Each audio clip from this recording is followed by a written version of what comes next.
Yang sini gitu. Sini. Apa? Kamu kalau dipanggil kenapa nggak cukup sekali sih? Nggak tahu, ada budeg. Nggak ada bunda. Diobatin atuh. Apa? Kamu ya. Kenapa? Ada apa? Kalau misalkan lagi di luar tuh ya, kenapa nggak ada kabarnya? Bukan nggak ada kabar, Terus? tapi nggak ngabarin aja. Ya kenapa nggak ngabarin kan bisa? Aku lagi di sini, aku lagi kayak gini kan bisa. Kan sering begitu. Enggak. Kok kayak di sidang ya sedihnya? Kan harusnya kontennya nggak begitu. Ya enggak. Kan yang semua cewek pengen tuh ya, kalau misalkan suaminya lagi keluar, sudah nyampe, aku udah nyampe nih, dikabarin kayak gitu. Terus nanti aku pulang jam segini ya, pulangnya mau dibawain apa kayak gitu, kan enak ya. Oh pengennya begitu. Iya, Padahal aku begitu. enggak. Kok begitu sih? Ya kamu kayak gitu kalau lagi diingetin doang. Habis itu ya udah lupa lagi. Tahu-tahu keluar aja, tahu-tahu pulang lagi, nggak ada kabarnya, ujuk-ujuk datang, ujuk-ujuk pergi. Enggak. Iya tuh. Ya mungkin itulah lelaki ya. Karena lelaki itu kenapa butuh pendamping? Ya kan kamu jangan berlindung, mungkin itu lelaki kayak gitu dong. Kekurangannya lelaki itu di situ. Jadi sama kabar tuh gimana gitu, itu kekurangannya lelaki. Makanya Berarti menurut kamu mungkin kabar nggak penting gitu.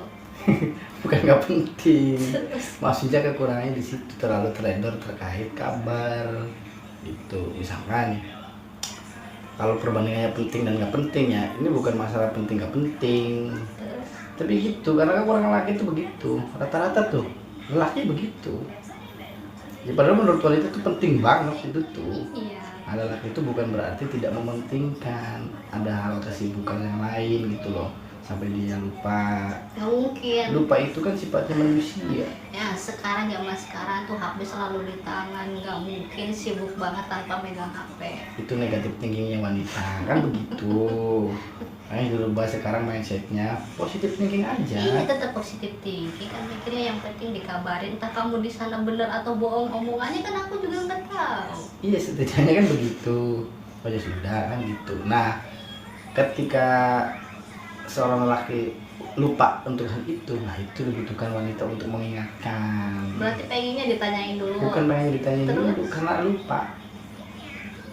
Nih, kata dulu aku waktu belajar sejarah ya di kampus ya. Dosen aku bilang begini, wanita itu ahli sejarah. Benar. Artinya wanita itu ingatannya itu lebih bagus ketimbang pria. Nah maka dari itu kalau lelaki sering melakukan begitu karena memang tingkat ingatannya itu kurang. Gitu. Iya. Udah sering diingetin. Betul. Oke. Pada intinya saling mengingatkan. Jangan seakan-akan bahwa ketika kamu mengingatkan itu kok aku terus yang mengingatkan, seakan-akan aku yang butuh. Begitu. Rata-rata kan negatif tingginya begitu. Wanita yang selalu seakan-akan membutuhkan seorang pria untuk mendapatkan kabar. Padahal tidak begitu. Nah di situ maka masuklah sebuah pengertian, saling mengerti. Maka akan tanya, kenapa harus wanita terus mengerti? Iya kan? Dalam hal itu iya, tapi ada dalam hal beberapa lain wanita juga akan mengertikan wanita.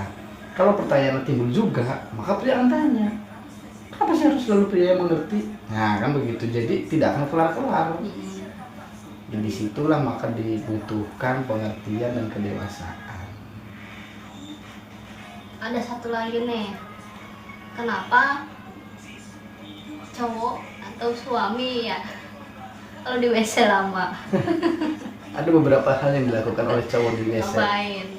Kalau cowok itu pegang HP, pasti dia ngeliat scroll di TikTok atau googling tentang berita. Gunanya apa? Kan setelah dari WC juga kita Bisa. kan bisa main HP lagi. Bisa. Dulu sebelum aku mengenal gadget zaman sekolah, kalau di WC ya bacanya buku. Itu, bacanya buku. Karena kita nggak mau ngelamun kosong, percuma. Kita ngelamun untuk beberapa menit itu sia-sia gitu loh. Enggak, Sayang. sedangkan kalau namanya di WC itu nggak boleh berlama-lama tau. Kata siapa? Tergantung kebutuhan. Tergantung kebutuhan. Bukan emang sengaja dilama-lamain di WC Enggak. karena misalkan nih maaf aja lagi BAB gitu ya, terus sambil game karena gamenya belum kelar jadi udah aku jadi lanjutin gamenya karena kebutuhan gamenya belum kelar. Kan begitu.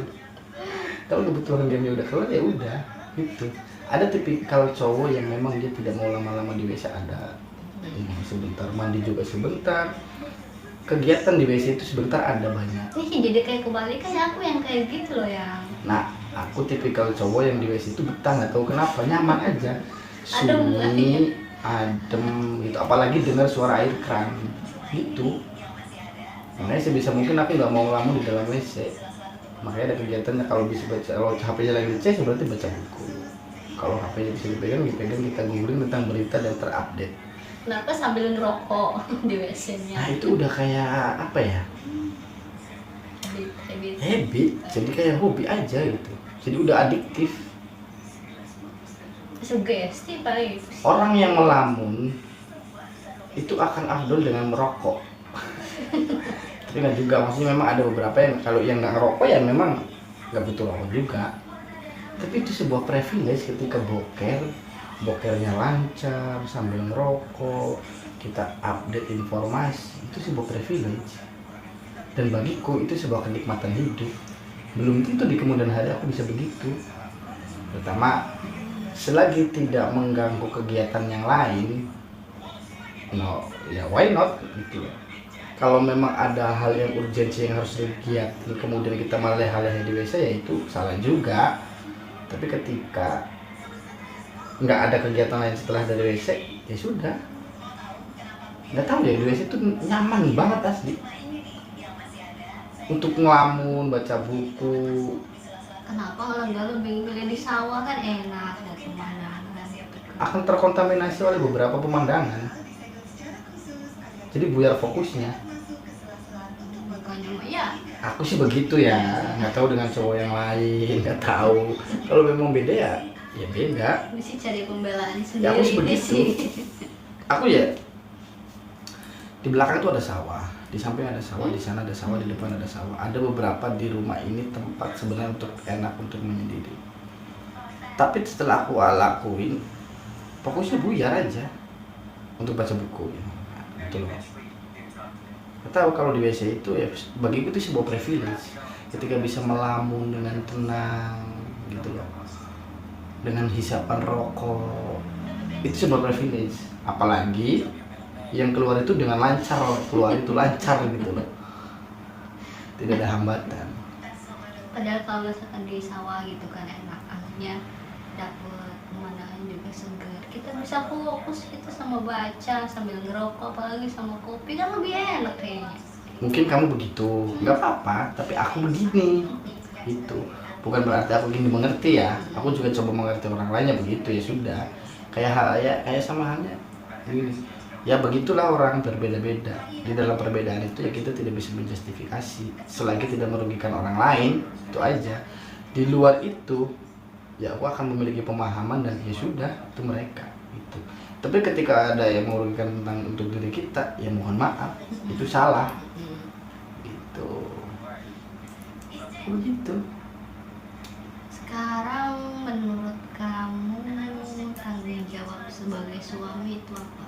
Ini jauh banget ya, jomplang dari WC tanggung jawab pembahasan itu. Pembahasannya sangat wow. Random aja, random. Hebat sekali, dari tai ke tanggung jawab. Dasar kebutuhan seorang pria tanggung jawab terhadap siapa nih? Keluarga, istri, anak.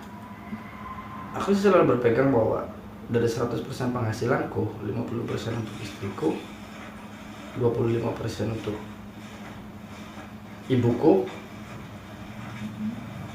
dan 25% untuk peganganku. Aku sih begitu ya. Kenapa begitu? Jadi balancingnya tuh dapat. Makanya di sini pintar-pintar kamu tuh menggunakan 50% itu. Gitu. Kalau untuk pertanggungjawaban sebuah penghasilan gitu, menurut aku idealnya begitu.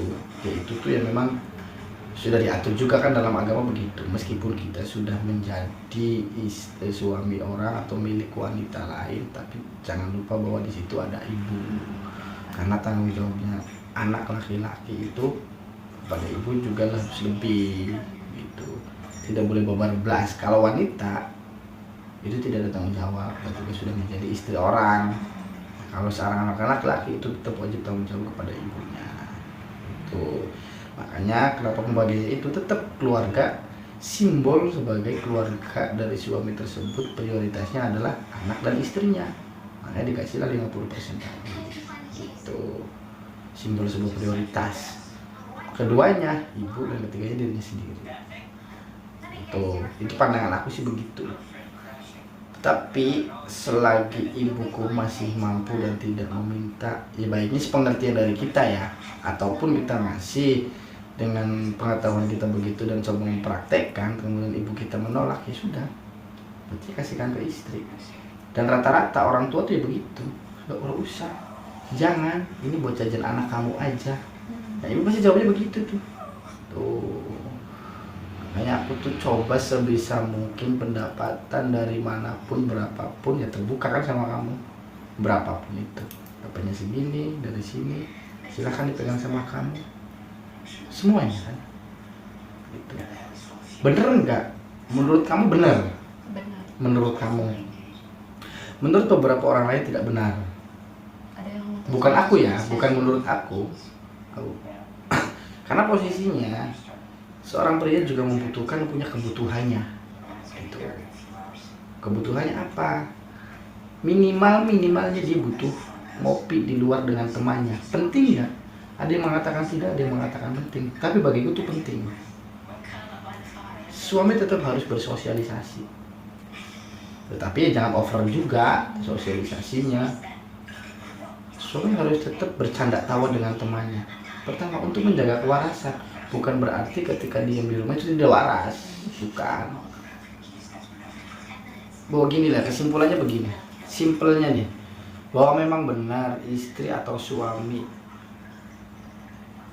itu milik istri, istri itu milik suami. Tapi jangan pernah berpikir 100% miliknya gitu loh. Ada hal lain di luar yang memang tanggung jawabnya dia gitu. Taruhlah saat istri memang jadi tanggung jawab apa jadi miliknya suami. Ketika dia memiliki pekerjaan, berarti dia miliknya bosnya. Tinggal itu maksudnya tinggal dibagi presentasinya. Bahwa ada tanggung jawab yang lain di luar gitu. Bahwa dia juga adalah milik anaknya. Dalam arti tanda kutip milik, bukan itu ya, bukan negatif gitu. Bahwa dia tanggung jawab harus kerjanya. Pun dengan suaminya begitu, ketika dia punya atasan atau punya dagangan dan sebagainya. Jadi tidak bisa begitu, memiliki 100% itu yang berlebihan. Intinya hal yang berlebihan itu akan mengakibatkan kenegatifan, itu aja sih.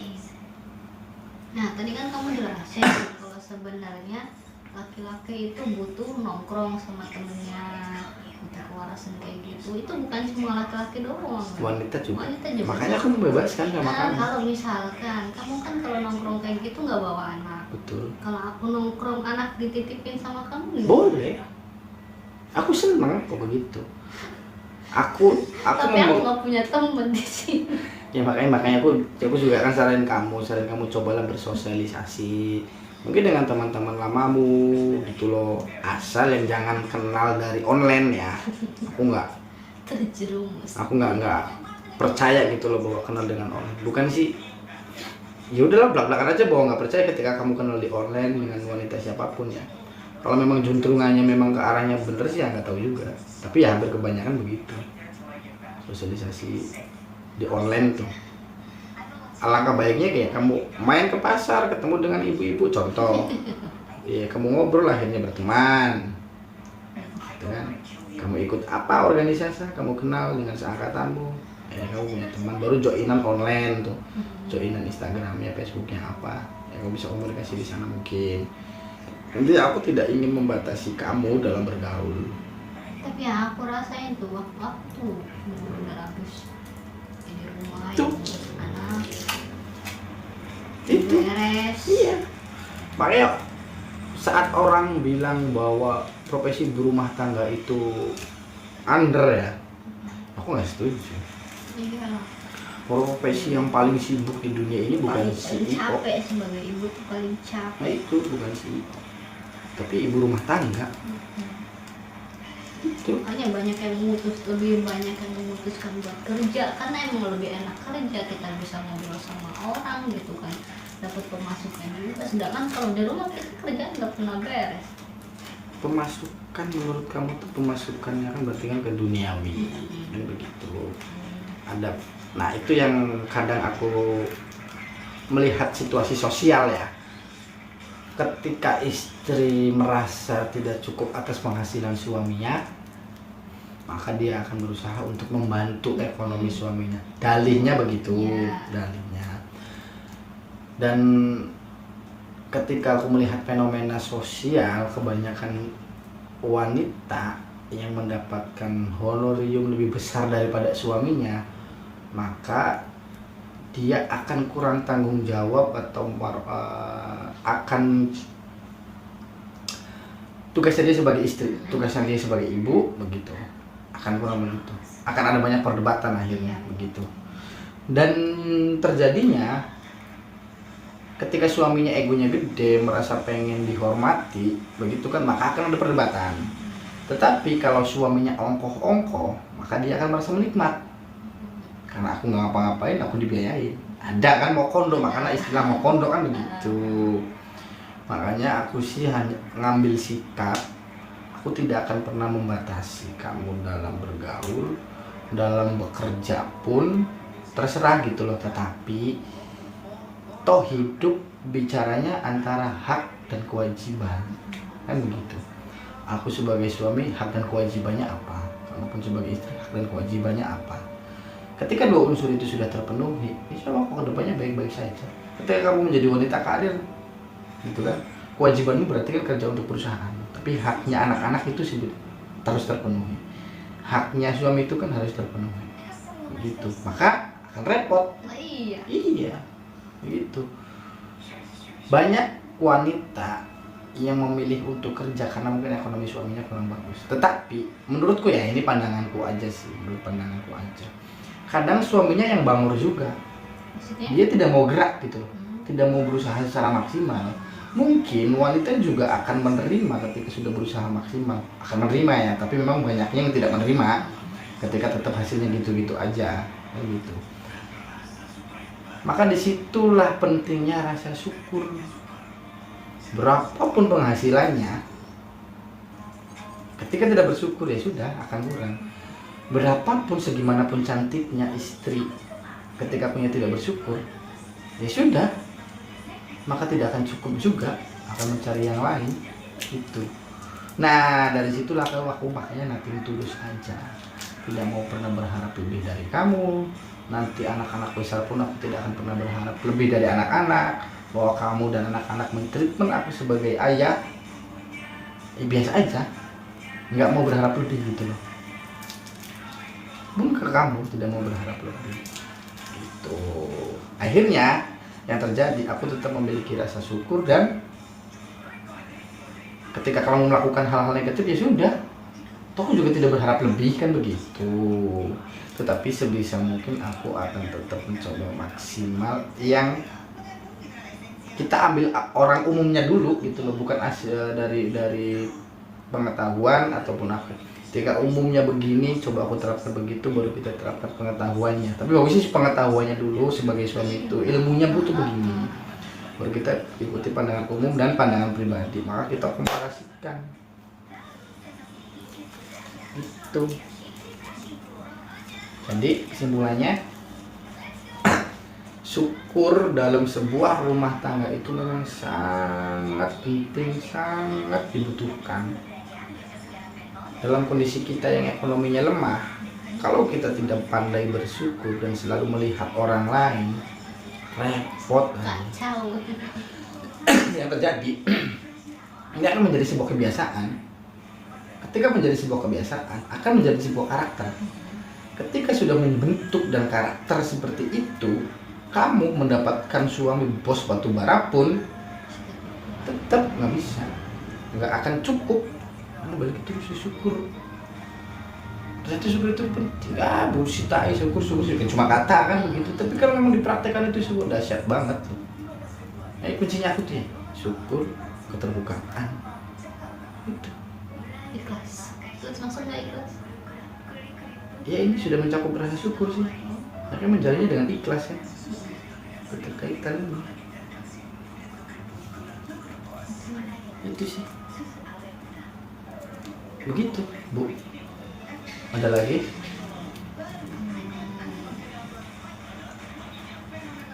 Udah 20 menit. Apa lagi ya? Cukup? Ini cukup deh, cukup segini dulu. Nanti aku ungkapin lagi kalau ada keresahan-keresahan lain. Oke. Oke, terima kasih. Kalau jawabannya kurang memuaskan, kamu baca buku, kamu cari literasinya, gitu. Cari literasinya dulu. Lebih baik sih cari literasinya. Setelah cari literasinya, baru kamu punya kesimpulan tentang pandangan kamu. Nah, baru kamu Ungkapin. beritahu atau enggak ya minta saran. Sebelum minta saran lebih baik kamu sampaikan dulu. Baru minta saran ke ahlinya. Oke. Udah lah, aku mau ngerokok dulu kan. Dadah. Bye.